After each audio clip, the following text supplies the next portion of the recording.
J Dilla was probably J Dilla to me is one of the dopest producers ever. Like I'm talking, like when you say like, yo, what are your five favorite producers on your hand type of. Dilla's probably gonna be like 9 out of 10 or probably 10 out of 10 on everybody's hands. And nowadays, even back in the day, like I always used to just look at the back of records. Like this is like the early '90s, and like who's on the back of the credits. It's before you could listen to it or you could download it or whatever you can do nowadays. It's like you had to take a chance, and you never had to worry about seeing JD, John Doe, or James Yancey. It's like it it it is like it is gonna be fresh. It's like, and it's tragic that he's not here anymore because those guys are dying off. You know what I mean? Not even the living ones. Just love people who make beats on NPCs is getting a rare breed nowadays. It's like, other than just like the new school generation, flipping it a little different as far as just like some live shit, but just on some old hip hop hardcore beat shit. No computers, garbage, or none of that stuff. Just beat machines, and to emulate the loop. You know what I'm saying? Like Cool Herc did.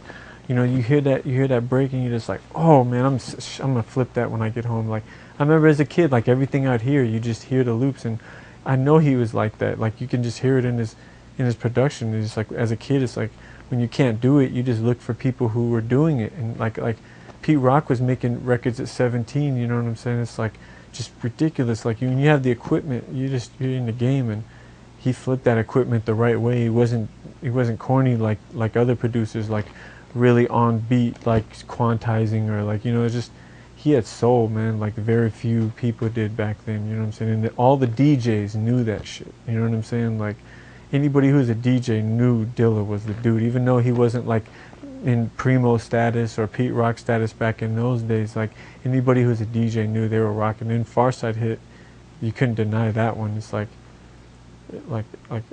even to this day, those beats stand supreme. Those beats get played on mainstream radio harder than, just as much as a Dr. Dre record or whatever. And I love it. You know what I'm saying? Even though he's got like 50 million beats in his catalog they could play, they're just as fresh. But at least he has that crown. You know what I'm saying? Like he was one of the hip hop producers who broke through the mainstream and was able to get that respect. And like for all the other dudes who don't get it, you know what I mean? That's why Dilla was like, man, he's the dude, man. There's a term for him that everyone calls him. It's your favorite producer's favorite producer. Yeah. You can elaborate on that.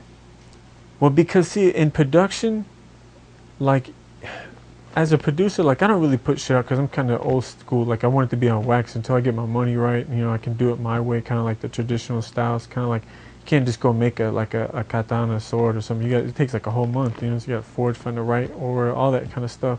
It's the same way I look at it, beats, and of course you make beats at home and all that stuff. But with Dilla, it's like, like when you're a rapper too, like he had the voice, man. Back in the days, like anybody can rap who's a hip hopper, but you got to have the total package to really be that dude to stand on the stage. And he had the voice, man, and just a really unique cadence in his flow that just like the Diamond D's and like the Large Professors, like the rhyme don't even have to make sense really. Just rap, man. And that's why producers, like he's just like, why we look at dudes like that who got the voice and the skills on the beats. It's just like, man, you're the dude, man. It's just respect, Like he would rap over other people's beats just as it's dope.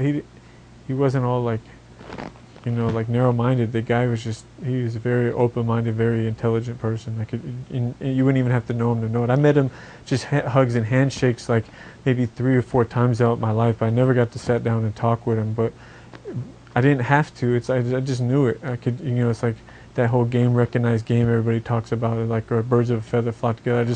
You always run into people and it's just like an old samurai, like walk on the road, you see another samurai and you just nod the head, man. You know what I'm saying? It's just respect, It's crazy, man. It's tragic.